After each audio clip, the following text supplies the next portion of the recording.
নমস্কার। স্বাস্থ্য সমৃদ্ধি চ্যানেলে আজ আপনাদের সঙ্গে আলোচনা করব শুধু শোয়ার অবস্থান বদলিয়ে আমরা বহু সমস্যা থেকে নিজেদেরকে মুক্ত করতে পারি। আমরা যদি ডান কাতে শুই, অর্থাৎ ডান দিকে কাত হয়ে শুই, তাহলে কি হয়? যদি বাম দিকে কাত হয়ে শুই তাহলে কি হয়? শুধু ডান কাত আর বাঁ কাত এইটা যদি আমরা বুঝে চলি, কখন ডান কাতে শোবো আর কখন বাম কাতে শোবো, এইটা যদি আমরা বুঝে চলি, তাহলে কিন্তু আমরা অনেক শারীরিক সমস্যা তার থেকে নিজেদেরকে বের করতে পারি। শরীর ডান কাতে আমরা যখন শুই তখন বাম দিক চালু হয়, অর্থাৎ চন্দ্রনাড়ি চালু হয়। চন্দ্রনাড়ির কাজ হচ্ছে শরীরকে ঠান্ডা করা। যোগশাস্ত্রে একে বলা হয় ইরা নাড়ি। আর যদি বাম দিকে কাত হয়ে শুই তাহলে সূর্যনাড়ি চালু হয়। যোগশাস্ত্রে একে বলা হয় পিঙ্গলা নাড়ি। তাহলে পিঙ্গলা নাড়ি যদি চালু হয়, অর্থাৎ আমি বাম কাতে শুলে যদি ডান নাসিকা ছিদ্র বেশি চলে, তাহলে এর প্রভাবে কি হয় জানেন? এর প্রভাবের জন্যে শরীরের তাপমাত্রা সামান্য হলেও বাড়ে। বিপাক ক্রিয়া অর্থাৎ হজম প্রক্রিয়া সক্রিয় হয়। হৃদস্পন্দন বা হার্ট রেট বাড়ে। সিম্প্যাথেটিক নার্ভাস সিস্টেম সক্রিয় হয়।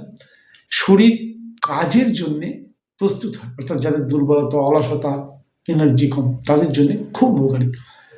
অলসতা কমে, শক্তি বাড়ে, হজম শক্তি জাগ্রত হয়, গোটা শরীরের মেটাবলিজম ঠিক হয়। তাই এটাকে বলা হয় উষ্ণতা উৎপাদক শ্বাস।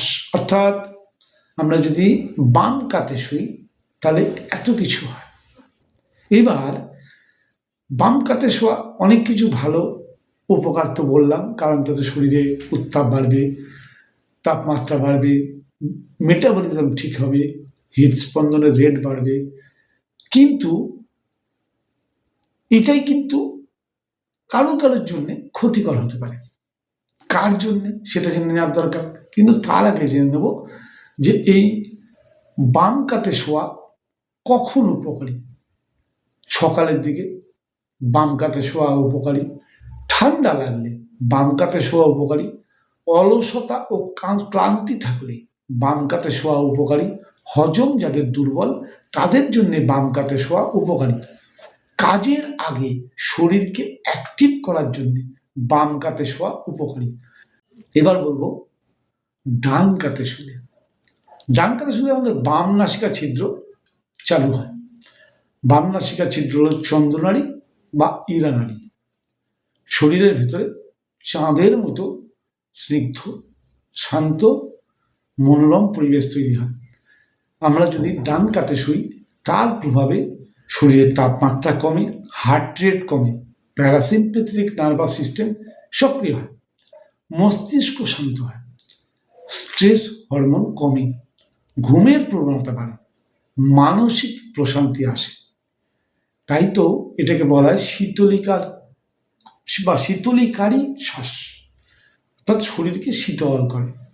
এটা কখনো উপকারী যাদের রাগ উত্তেজনা বেশি, যাদের উচ্চ রক্তচাপ বেশি, যাদের সহজে ঘুম আসতে চায় না, যাদের শরীর অতিরিক্ত গরম থাকে বা গরম লাগলে, এবং ধ্যানের আগে যদি আপনি ডান কাতে শোন তাহলে বাম নাসিকা চালু হবে। আর বাম নাসিকা চালু হলেই আপনার এই বেনিফিটগুলো আপনি পাবেন।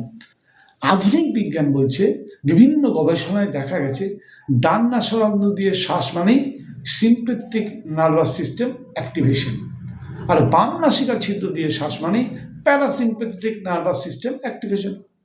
এটা সরাসরি শরীরের ওপর অক্সিজেন ব্যবহার, তাপ উৎপাদন, ব্রেন হিমোস্ফিয়ার অ্যাক্টিভিটি এর সঙ্গে কিন্তু যুক্ত।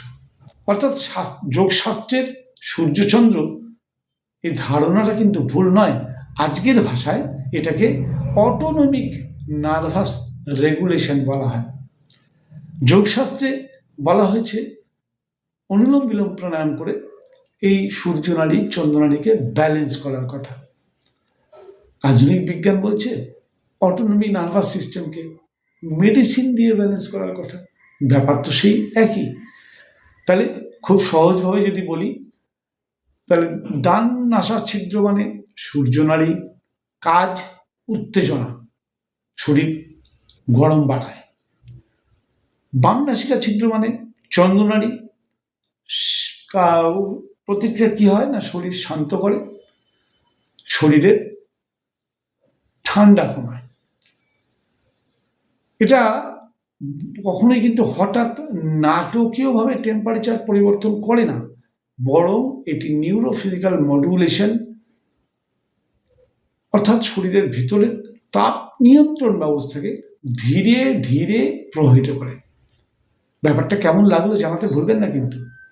আমার তো মনে হয় ব্যাপারটা মজাদার, কারণ আমি যদি নিজে বুঝে নিই আমার জন্য কোন কাতে শোয়া স্বাস্থ্যের জন্য ভালো, আমি অনেক সমস্যা থেকে নিজেকে মুক্ত করতে পারবো।